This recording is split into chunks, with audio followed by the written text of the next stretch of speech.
Hello everyone, कैसे हैं आप। स्वागत है आपका मेरे यूट्यूब चैनल एजुकेशनल नॉलेज में। इस चैनल पर मैं अंग्रेजी व अन्य विषयों की जानकारी लेकर आता हूं।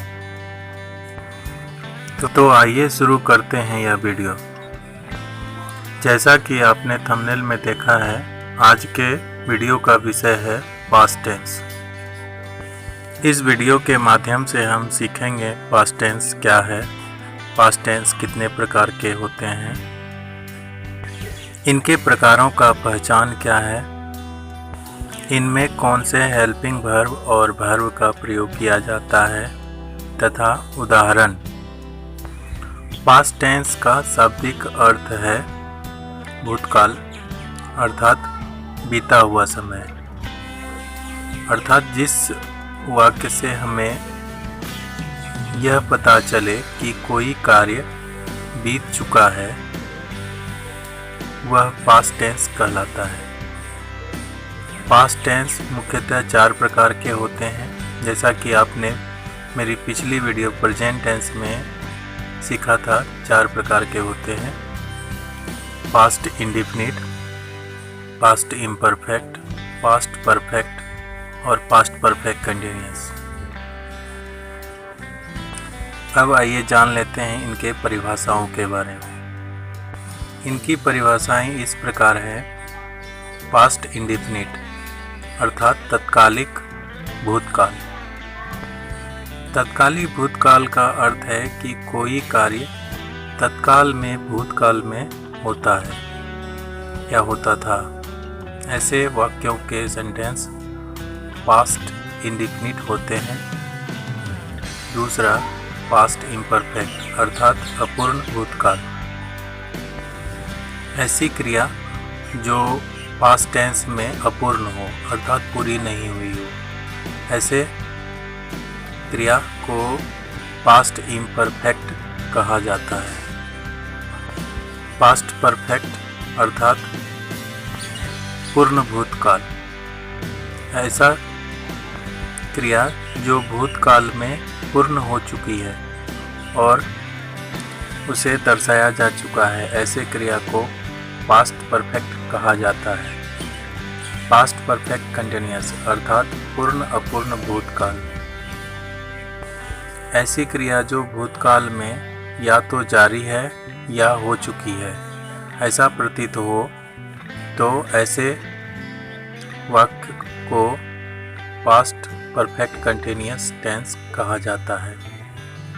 अब आइए जानते हैं इनके पहचान के बारे में। पास्ट इंडेफिनिट ऐसे वाक्य जिनके अंत में ता था, ते थे, ती थी या ये ई लगा रहे, ऐसे वाक्य पास्ट इंडेफिनिट टेंस के होते हैं। दूसरा, पास्ट इम्परफेक्ट ऐसे वाक्य जिनके अंत में रहा था, रहे थे, रही थी, रहे, वह वाक्य पास्ट इम्परफेक्ट टेंस का होता है। अब आइए जानते हैं पास्ट परफेक्ट के बारे में। ऐसे वाक्य जिसके अंत में चुका था, चुके थे, चुकी थी, या था, ये थे, ई थी लगा रहे, ऐसे वाक्यों को पास्ट परफेक्ट टेंस के वाक्य के रूप में कहा जाता है। चौथा है पास्ट परफेक्ट कंटिन्यूअस अर्थात पूर्ण अपूर्ण भूतकाल। ऐसे वाक्य जिसके अंत में ता रहा था, ते रहे थे, ती रही थी लगा रहे, ऐसे वाक्य पास्ट परफेक्ट कंटिन्यूअस टेंस के वाक्य होते हैं। इस प्रकार हम पास्ट टेंस के परिभाषा और पहचान के बारे में जान चुके हैं। अब आइए जानते हैं पास्ट टेंस में प्रयोग किए जाने वाले हेल्पिंग वर्ब्स के बारे में। पास्ट इंडेफिनिट में हेल्पिंग वर्ब डिड का प्रयोग किया जाता है, जो कि केवल नेगेटिव और इंट्रोगेटिव में ही किया जाता है। पास्ट इम्परफेक्ट इसमें हेल्पिंग वर्ब वाज और वेयर का प्रयोग किया जाता है। पास्ट परफेक्ट इसमें केवल हैड का प्रयोग किया जाता है और पास्ट परफेक्ट कंटिन्यूअस में हेल्पिंग वर्ब हैड बीन का प्रयोग किया जाता है। इस प्रकार हम जान चुके हैं कि पास्ट टेंस में हेल्पिंग वर्ब कैसे प्रयोग किया जाता है।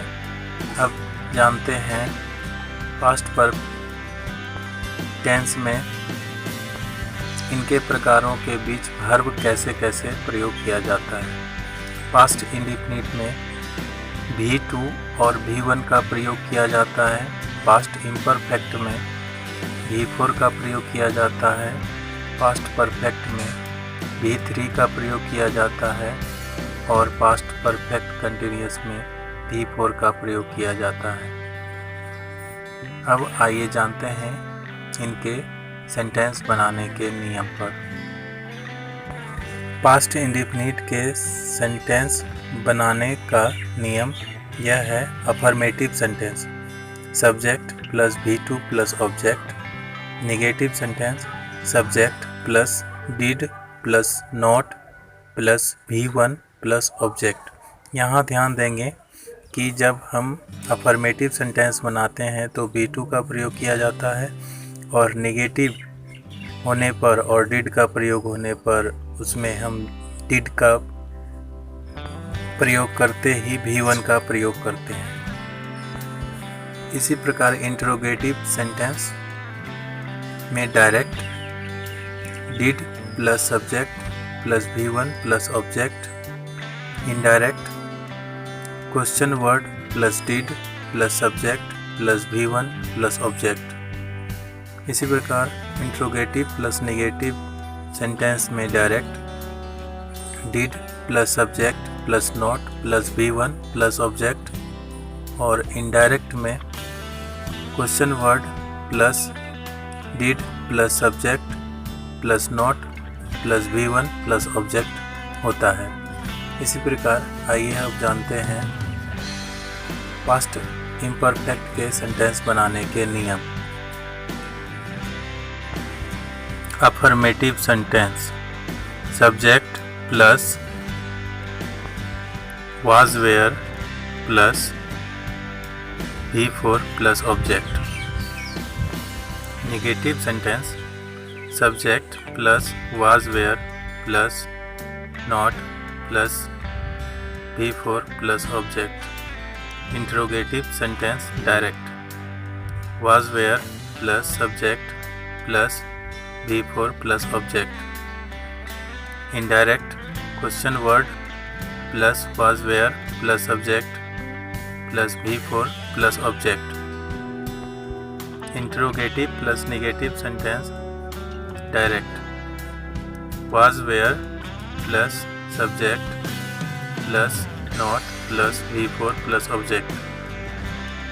Indirect question word plus was were plus subject plus not plus V4 plus object. इस प्रकार हम पास्ट इम्परफेक्ट के सेंटेंस को बनाते हैं। आइए अब जानते हैं पास्ट परफेक्ट के सेंटेंस को बनाने का नियम। Affirmative sentence subject plus had plus V3 plus object. Negative sentence subject plus had plus not plus V3 plus object. Interrogative sentence direct had plus subject plus V3 plus object. Indirect question word plus had plus subject plus V3 plus object. Interrogative plus negative sentence direct had plus subject plus not plus V3 plus object. Indirect question word plus had plus subject plus not plus V3 plus object. इस प्रकार हम past perfect के sentence बनाते हैं। Past perfect continuous affirmative sentence subject plus had plus been plus be4 plus object. Negative sentence, subject plus had plus not plus been plus be4 plus object. Interrogative sentence, direct, had plus subject plus been plus be4 plus object. Indirect, question word plus had plus subject plus been plus be4 plus object. Interrogative plus negative sentence, direct, had plus subject plus not plus been plus be4 plus object. Indirect, question word plus had plus subject plus not plus been plus be4 plus object। इस प्रकार हम past perfect continuous के sentence बनाते हैं। आइए अब जान लेते हैं इनके क्रमशः उदाहरण। पास्ट इंडेफिनिट का उदाहरण, मैं किताब पढ़ता था, आई रेड अ बुक। मैं किताब नहीं पढ़ता था, I did not read a book. क्या मैं किताब पढ़ता था, did I read a book. मैं किताब क्यों नहीं पढ़ता था, why did I not read a book. मैं किताब क्यों नहीं पढ़ता था, why did I not read a book. क्या मैं किताब नहीं पढ़ता था, did I not read a book. यहाँ पर पांचवा सेंटेंस इनडायरेक्ट है और छठा सेंटेंस डायरेक्ट है, इंट्रोगेटिव प्लस नेगेटिव। इसी प्रकार पास्ट इम्परफेक्ट के सेंटेंस, मैं किताब पढ़ रहा था, I was reading a book. मैं किताब नहीं पढ़ रहा था, I was not reading a book. क्या मैं किताब पढ़ रहा था, was I reading a book. मैं किताब क्यों पढ़ रहा था, why was I reading a book. क्या मैं किताब नहीं पढ़ रहा था, was I not reading a book. मैं किताब क्यों नहीं पढ़ रहा था, why was I not reading a book. आइए अब जानते हैं पास्ट परफेक्ट के सेंटेंस का उदाहरण। मैं किताब पढ़ चुका था, I had read a book. मैं किताब नहीं पढ़ चुका था, I had not read a book. क्या मैं किताब पढ़ चुका था, had I read a book. मैं किताब क्यों पढ़ चुका था, why had I read a book. Interrogative plus negative के सेंटेंस, क्या मैं किताब नहीं पढ़ चुका था, had I not read a book. मैं किताब क्यों नहीं पढ़ चुका था, why had I not read a book. Past perfect continuous, मैं किताब पढ़ता रहा था, I had been reading a book. मैं किताब नहीं पढ़ता रहा था, I had not been reading a book. क्या मैं किताब पढ़ता रहा था, had I been reading a book. मैं किताब क्यों पढ़ता रहा था, why had I been reading a book. क्या मैं किताब नहीं पढ़ता रहा था, had I not reading a book. मैं किताब क्यों नहीं पढ़ता रहा था, why had I not been reading a book. इस प्रकार हम पास्ट परफेक्ट के नियमों का प्रयोग कर सभी सेंटेंस आसानी से बना सकते हैं। इन सेंटेंस या वाक्यों को 6 प्रकार से बनाते हैं और इसी पर प्रैक्टिस करना चाहिए, जिससे आप इन टेंस के सभी सेंटेंसेस को आसानी से बना सकें। आशा करता हूँ यह वीडियो आपको पसंद आई होगी। अगर वीडियो पसंद आई है तो वीडियो को लाइक करें, चैनल को सब्सक्राइब करें। खुश रहें, अपना ख्याल रखें। तब तक के लिए नमस्कार, thank you, have a nice day.